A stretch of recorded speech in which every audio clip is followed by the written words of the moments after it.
والصلاة والسلام على من كان نبيا وآدم بين الماء والطين وعلى آله وأصحابه أجمعين. أما بعد، أعوذ بالله من الشيطان الرجيم. بسم الله الرحمن الرحيم. واتقوا الله الذي تساءلون به والأرحام. صدق الله مولانا العظيم. إن الله وملائكته يصلون على النبي يا أيها الذين آمنوا صلوا عليه وسلموا تسليما. محبت کے ساتھ روشف الصلاة والسلام عليك يا سيدي يا رسول الله وعلى آلك وأصحابك يا سيدي يا حبيب الله. الصلاة والسلام عليك يا سيدي يا رحمة للعالمين وعلى آلك وأصحابك يا خاتم النبيين. مختصر حمد و صلات کے بعد مسند صدارت محترم المقام حضرت علامہ مولانا قاری غلام مصطفیٰ سیالی صاحب عزیز محترم، محترم المقام حضرت علامہ مولانا قاری شمریز صاحب شرف و نہایت ہی واجب القدر بزرگوں، دوستوں، عزیز بچوں، ماہانہ یا شریف کے پروگرام میں آپ حاضر ہیں. دعا کریں کہ اللہ تعالیٰ ہماری حاضری کو اپنی بارگاہ میں قبول فرمائے. اللہ تعالیٰ اس کے صدقے سے ہماری دنیا اور آخرت کو بہتر فرمائے.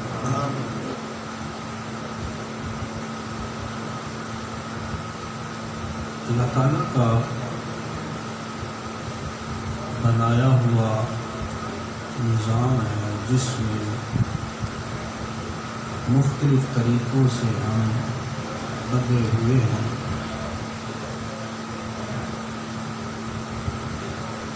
بعض ایسی چیزیں ہیں جو ہماری پسند کی ہیں، یعنی جن میں ہمیں اختیار ہے، اور بعض ایسی چیزیں ہیں کہ جن میں ہمیں کوئی اختیار نہیں ہے.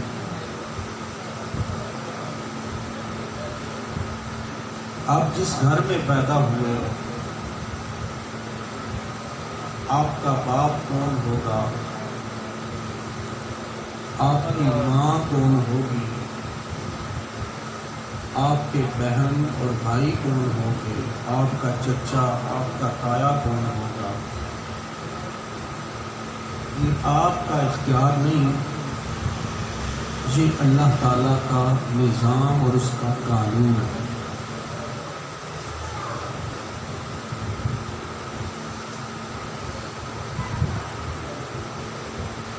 اس میں جس طرح ان رشتوں کو جوڑنے میں ہمارا کوئی اختیار نہیں بلکہ یہ اللہ تعالیٰ کا نظام اور قانون ہے، اسی طرح ان رشتوں سے قطع تعلقی کرنے میں، ان رشتوں کو توڑنے میں بھی ہمارا کوئی اختیار نہیں.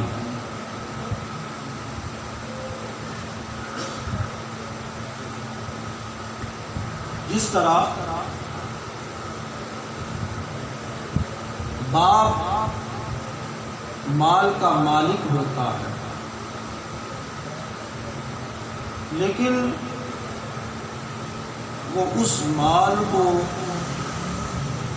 اپنے طریقے سے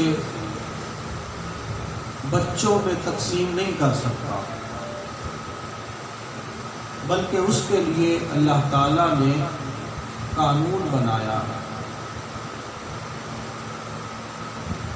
کہ بچوں میں وہ مال جو ہے مال وراثت وہ کس طرح تقسیم ہوگا۔ ہو سکتا ہے کہ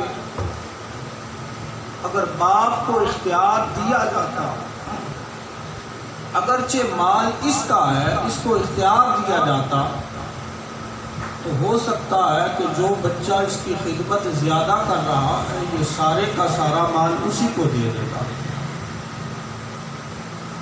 تو مال اس کا ہے مگر اس کو اختیار نہیں ہے۔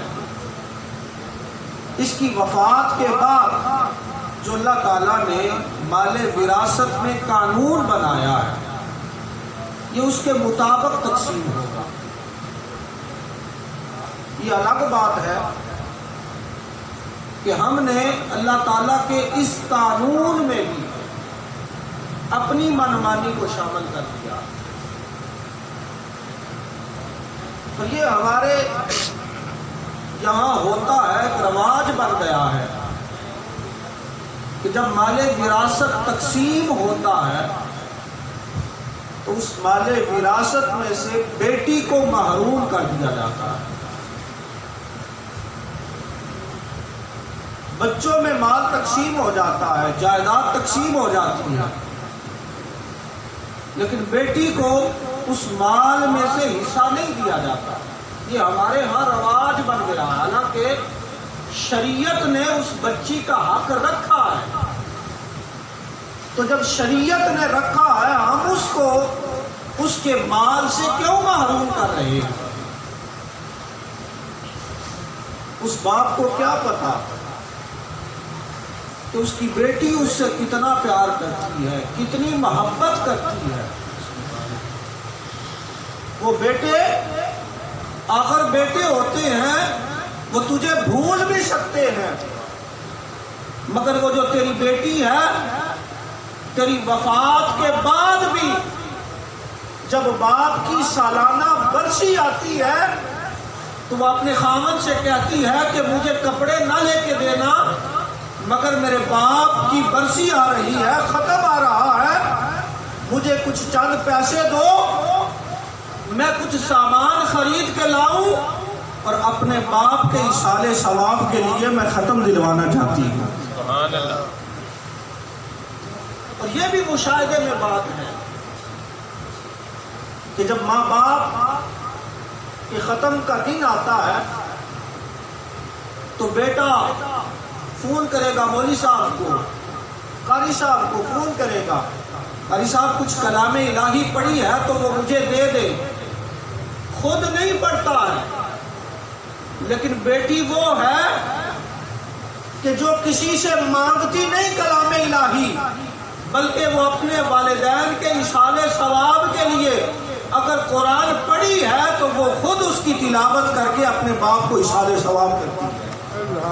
مشاہدے کی بات ہے۔ پھر یوں بھی ہوتا ہے کہ باپ 25 مربوں کا مالک تھا، اپنی زندگی میں اس کے 5 بیٹے اور 1 بیٹی تھی۔ اس نے اپنی زندگی میں وہ اپنی ساری وراثت اپنے بیٹوں میں تقسیم کر دی، 5 بیٹوں میں، اور بیٹی کو محروم کر دیا۔ ہر بیٹے کے حصے میں 5 مربے آئے۔ اب وقت ایسا آیا کہ باپ انتقال کر گیا، فوت ہو گیا۔ اب جب باپ کو نہلا کر کفن پہنا کر اس کو نماز جنازہ کے لیے نماز جنازہ پڑھنے کے لیے اس کو جنازہ گاہ میں اس کی میت کو رکھا گیا، مولوی صاحب جنازہ پڑھانے لگے تو مجمع سے ایک بندہ کھڑا ہوا، اس نے کہا مولوی صاحب ٹھہر جائیے، یہ جو میت پڑی ہے یہ میرا مقروض ہے، اس نے میرا 25 لاکھ قرضہ دینا ہے، اور جب تک اس کا کوئی رشتہ دار کوئی عزیز میرا قرض ادا نہیں کرے گا میں اس کا نماز جنازہ نہیں پڑھانے دوں گا۔ صاحب نے کہا ہاں بھی کوئی ہے اس کا رشتہ دار؟ اب جو وہ 5 بیٹے جنہوں نے 5 مربے لیے تھے نا، ایک دوسرے کو گولیاں مارنے لگے کہ تو دے تو دے تو دے، مگر حوصلہ نہیں۔ مجمع میں سے ایک بندہ بھاگتا ہوا اس گھر میں پہنچا جہاں سے میت اٹھائی گئی تھی، دروازہ کھٹکھٹایا، کہا کہ کوئی میت کا وارث ہے گھر میں موجود؟ بیٹی دوڑتی ہوئی آئی، کہا میں ہوں، کیا ہوا میرے باپ کو؟ وارث اس طرح ایک بندہ کہتا ہے کہ یہ میرا مقروض ہے، 25 لاکھ اس نے میرا دینا ہے، جب تک وہ قرضہ ادا نہیں ہوگا میں اس کی نماز جنازہ نہیں پڑھنے دوں گا۔ اب بیٹی برقع پہنا، جوتے بھی نہیں پاؤں میں پہنے، دوڑتی ہوئی جنازے گاہ میں آ گئی، کہا میں اپنے باپ کا چہرہ دیکھنا چاہتی ہوں۔ کفن ہٹایا گیا، بیٹی نے اپنے باپ کے ماتھے پہ بوسہ دیا، کہا ابا جان اگر مجھے اپنے جسم کے ٹکڑے بھی بیچ کر آپ کا قرضہ ادا کرنا پڑا تو میں ضرور ادا کروں گا۔ کہا کہاں ہے وہ قرضہ لینے والا؟ اس کو سائڈ پہ لے گئی، اپنے پرس میں سے چابی نکالی، کہا یہ میرے گھر کی چابی ہے، جب اس کی قیمت لگوا لے، جتنی قیمت لگتی ہے لگوا لے، جتنا تیرا قرض ہے وہ سارے کا سارا لے لے، میرے باپ کا جنازہ ہونے دے۔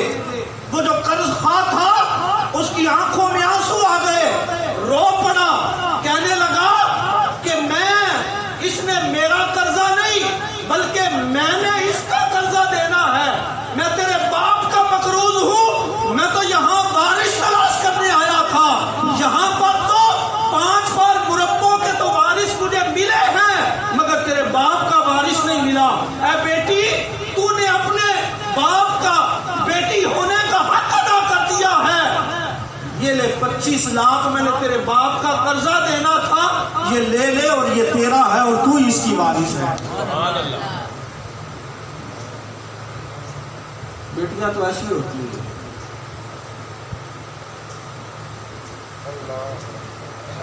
تو بات آگے نکل گئی تو اللہ تعالیٰ نے یہ قانون بنایا، اس کا ضابطہ ہے کہ جس طرح اس نے ہمارے لیے رشتوں کو جوڑا ہے کہ اس میں ہمارا اختیار نہیں ہے، تو اسی طرح ہم ان رشتوں کو توڑ نہیں سکتے، ان سے لا تعلقی نہیں اختیار کر سکتے۔ آج ہمارے معاشرے میں ہوتا کیا ہے، آپ ہر گھر میں دیکھ لیں، کوئی گھر سکون سے نہیں ہے، ہر گھر میں پریشانیاں ہیں، تکلیفیں ہیں، مصیبتیں ہیں، آزمائشیں ہیں۔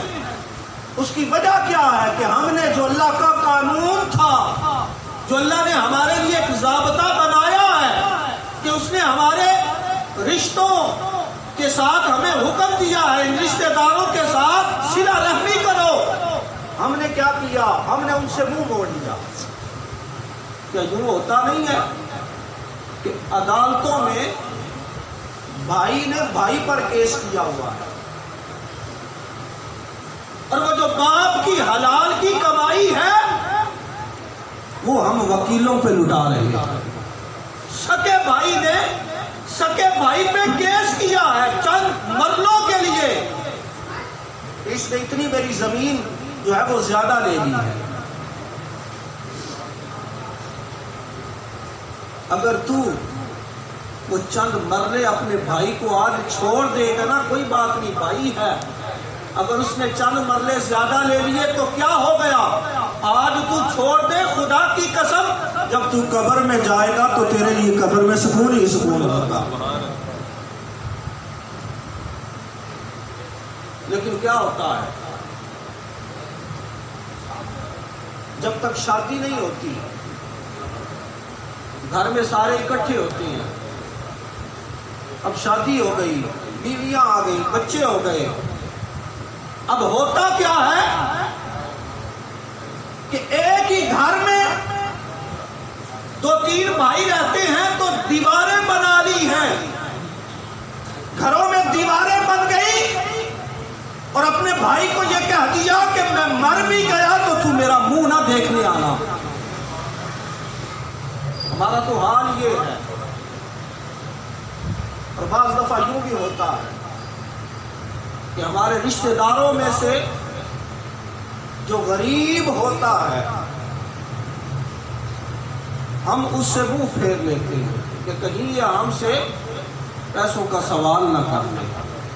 آؤ کریم آقا صلی اللہ علیہ وسلم نے ارشاد فرمایا، میرے محبوب دو عالم صلی اللہ علیہ وسلم نے ارشاد فرمایا، جو بندہ اپنے غریب رشتہ داروں سے قطع تعلقی اس وجہ سے کرتا ہے کہ یہ غریب ہے، اس کے پاس کچھ نہیں، اور اپنا صدقہ اور خیرات بھی دوسروں کو دیتا ہے، کریم آقا صلی اللہ علیہ وسلم نے فرمایا اللہ تعالی نہ تو اس کا صدقہ اور خیرات قبول کرتا ہے، اور قیامت کے دن میرا رب اس کی طرف نظر رحمت بھی نہیں فرمائے گا۔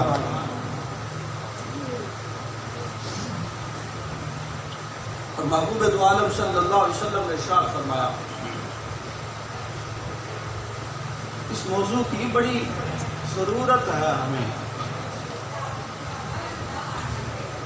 کریم آقا صلی اللہ علیہ وسلم نے ارشاد فرمایا، حضور نے فرمایا لا يدخل الجنۃ قاطع رحم، فرمایا جو قطع تعلقی کرتا ہے نا وہ کبھی جنت میں نہیں جائے گا۔ جو تکبر کی وجہ سے اپنے مال پہ غرور کرتے ہوئے اپنے رشتہ داروں کو چھوڑ دیتا ہے، قطع تعلقی کرتا ہے، محبوب دو عالم صلی اللہ علیہ وسلم نے ارشاد فرمایا وہ کبھی جنت میں نہیں جائے گا۔ اور جو اپنے رشتہ داروں سے صلہ رحمی کرتا ہے، حسن سلوک کرتا ہے، اگر آج تو اپنے رشتہ داروں کو معاف کرنا سیکھ لے کہ اگر وہ تجھ پہ زیادتی کرے تو تو ان کو معاف کر دے، اگر تو ان کو معاف کرے گا تو عرش کا رحمان تجھے معاف کر دے گا۔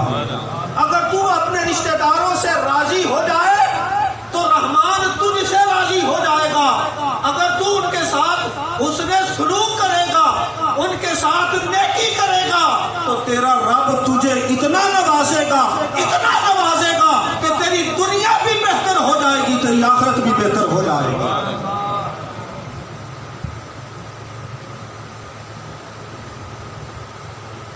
ہم سمجھتے ہیں کہ ہم نمازیں پڑھ لیں تو یہ بڑا کام ہے، نمازیں پڑھنی چاہیے، حقوق اللہ ہے، اللہ کا حق ہے، لیکن نمازیں قبول تبھی ہوں گی نا جب حقوق العباد بھی پورے ہوں گے۔ جب تو بندوں کے حق پورے نہیں کرتا، ان کی حق تلفی کرتا ہے، اور حضرت سیدنا علی المرتضیٰ شیر خدا کرم اللہ وجہ الکریم نے فرمایا اپنے بیٹے سے، فرمایا میرے بیٹے جو قطع تعلقی کرتا ہے نا کبھی اس کے ساتھ دوستی نہ رکھنا۔ کیوں؟ اس لیے کہ میں نے کتاب اللہ میں 3 جگہ پر ان کو ملعون پایا ہے، ان پر اللہ کی لعنت ہوتی ہے۔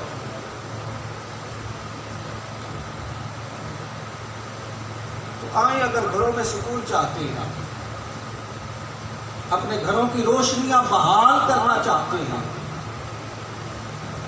تو جن سے رشتے توڑے ہیں ان سے جوڑ لیں، جن سے منہ موڑے ہیں ان کو راضی کر لیں۔ جب وہ راضی ہو جائیں گے تو یقیناً رب تعالی بھی راضی ہو جائے گا۔ اور حدیث پاک میں آتا ہے، آقا کونین صلی اللہ علیہ وسلم نے فرمایا، اللہ فرماتا ہے راحم یہ رحمان کے ساتھ جڑا ہوا ہے، تو جو اس کو جوڑ کے رکھتا ہے رب تعالیٰ بھی اس کو جوڑ کے رکھتا ہے، اور جو اس کو توڑتا ہے اللہ تعالیٰ بھی اسے توڑ دیتا ہے۔ اس لیے اپنے رشتہ داروں سے صلہ رحمی کریں، ان کے ساتھ حسن سلوک کریں، ان کے ساتھ اچھائی کریں، ان سے منہ نہ موڑے بلکہ ان کے قریب ہوں، ان سے اپنے تعلق مضبوط کریں، جب آپ کے تعلق ان سے مضبوط ہو جائیں گے کہ وہ جو بھائی کا دشمن بن گیا ہے، اگر وہ پھر سے اپنے بھائی کا بھائی بن جائے اور اپنے بھائی سے بجائے منہ موڑنے کے اپنے بھائی سے وہ رشتہ دوبارہ قائم کر لے، تو امید ہے کہ اگر تو اپنے بھائی سے رشتہ قائم کر لے گا تو تیرا رب تو وہ ہے جو رحمان ہے، رحیم ہے۔ اگر تو آج اپنے بھائی کو معاف کرے گا، تیرا رب بھی تجھے معاف فرما دے گا۔ اس لیے کوشش کرے، اپنے رشتوں کو مضبوط کرے۔ یہ رشتے کب ٹوٹتے ہیں؟ جب بیویاں آ جاتی ہیں، جب شادیاں ہو جاتی ہیں، بچے ہو جاتے ہیں۔ یہ جو تو لے کے آیا ہے، یہ تو آج تیرے ساتھ آئی ہے، تیرا بھائی وہ ہے جس کا تیرے ساتھ خون کا رشتہ ہے، تو اس کی وجہ سے اپنے بھائی سے منہ موڑ رہا ہے۔ نہیں، ایسا نہیں ہونا چاہیے۔ ہمارے گھروں کے سکون برباد ہو گئے، ہر بندہ پریشان ہے۔ وجہ کیا ہے؟ وجہ یہی ہے کہ ہم نے اپنے رشتوں سے منہ موڑ دیا، ہمیں جو سکے تھے ان کو ہم نے چھوڑ دیا۔ آج بھی اگر ہم وہ محبت، وہ پیار ایک دوسرے کے لیے اپنے دلوں میں لے آئے تو یقیناً ہمارے گھروں میں سکون ہی سکون ہوگا۔ دعا کریں کہ اللہ تعالیٰ ہماری حاضری کو اپنی بارگاہ میں قبول فرمائے۔